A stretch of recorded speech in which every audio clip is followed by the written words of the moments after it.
Class 10th English poetry में lesson 2 the psalm of life composed bye S.W. Longfellow. The psalm of life इसका मतलब है जीवन का भजन। द साम मीन्स भजन और लाइफ मीन्स जीवन, अर्थात जीवन का भजन। इस कविता में ये S.W. लॉन्गफेलो ने जीवन के उद्देश्य के बारे में बताया है कि जीवन का क्या उद्देश्य है, इसका इन्होंने वर्णन किया है। तो देखते हैं, आइए शुरू करते हैं पोएम। पहला है stanza. Life is real, life is earnest, and the grave is not its goal. Dust thou art to dust returnest, is not spoken of the soul. कवि कहता है लाइफ इज रियल, जीवन वास्तविक है, जीवन प्रत्यक्ष है, जो प्रत्यक्ष रूप से दिखाई देता है वो जीवन है। लाइफ इज अर्नेस्ट, जीवन सार्थक है, जीवन में सच्चाई है, जीवन में वास्तविकता है और जीवन में सच्चाई है। And the grave is not its goal, और इसका कब्र इसका लक्ष्य नहीं है।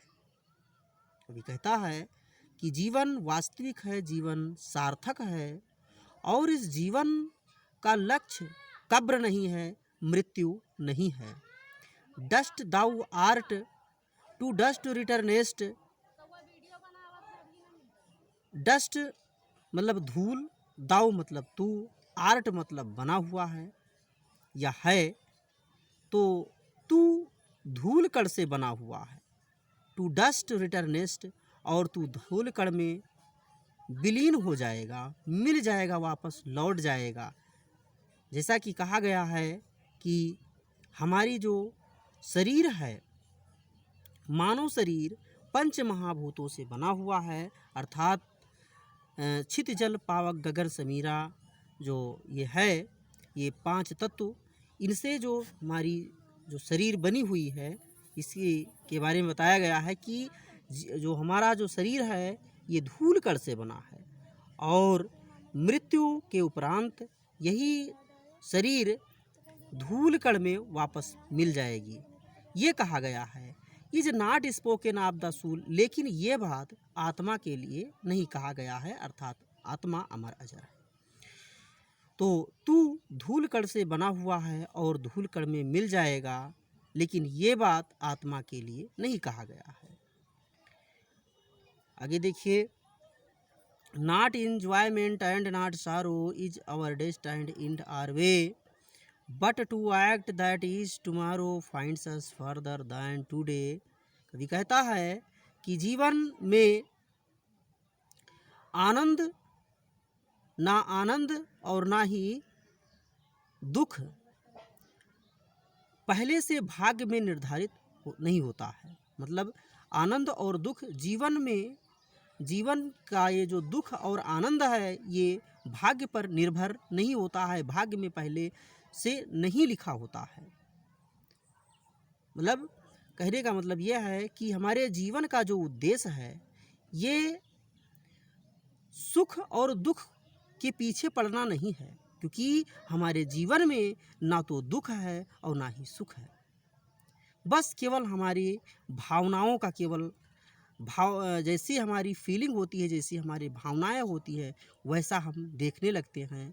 तो जो है वो सब सामान्य है, बस केवल हमारी भावनाओं पर निर्भर होता है। तो कभी यही कह रहा है कि हमारे जीवन में ना तो आनंद है और ना ही दुख है, सब समान है।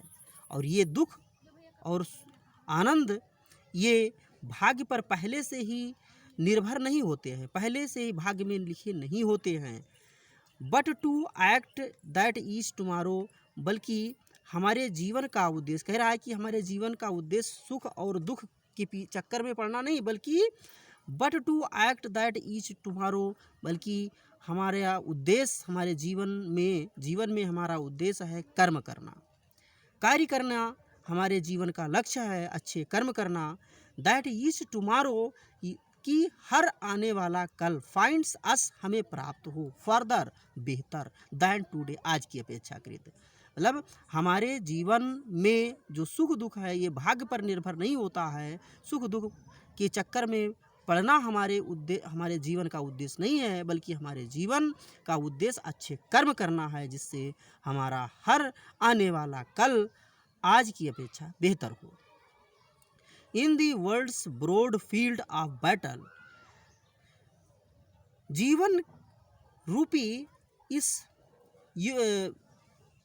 युद्ध के विस्तृत संसार में, मतलब युद्ध के इस विस्तृत संसार में, इन दी, मतलब ये जो संसार है ये युद्ध का एक विस्तृत क्षेत्र है, और इन दी बिवावक ऑफ लाइफ, और हमारा जो जीवन है इस विस्तृत संसार में, जो हमारा जो संसार है ये युद्ध का एक विस्तृत क्षेत्र है, और इस क्षेत्र में हमारा जीवन एक अस्थायी पड़ाव है।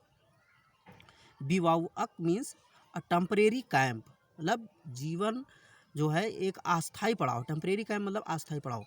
तो जीवन हमारा अस्थायी पड़ाव किसमें, युद्ध रूपी विस्तृत क्षेत्र के संसार में। मतलब ये जो संसार है हमारा युद्ध का विस्तृत क्षेत्र है, तो इस विस्तृत क्षेत्र में हमारा जो जीवन है एक अस्थायी पड़ाव है। तो इसमें be not like dumb driven cattle, be a hero in the strife. कवि कहता है कि इस क्षेत्र में, इस युद्ध क्षेत्र में हमें गूंगे और सताए हुए शोषित जानवरों जैसे भेड़ बकरी, गाय भैंस, इनके जैसा हमें गूंगे और सताए हुए जानवरों के समान नहीं रहना चाहिए, बल्कि be a hero in the strife, बल्कि इस संघर्ष में, इस युद्ध में हमें एक वीर योद्धा के समान होना चाहिए।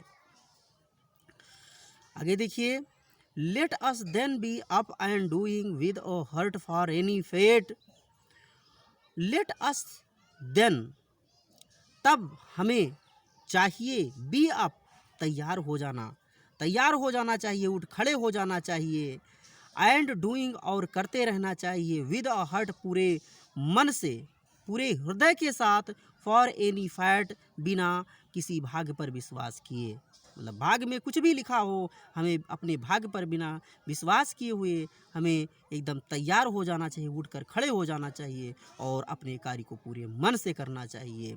Still achieving, still pursuing, learn to labour and to wait, और हमें सदा सफलता प्राप्त करते रहना चाहिए, स्टिल परसुइंग, और उस सफलता के पीछे दौड़ते रहना चाहिए, उसकी ओर हमें अग्रसर होते रहना चाहिए, अनुसरण करते रहना चाहिए।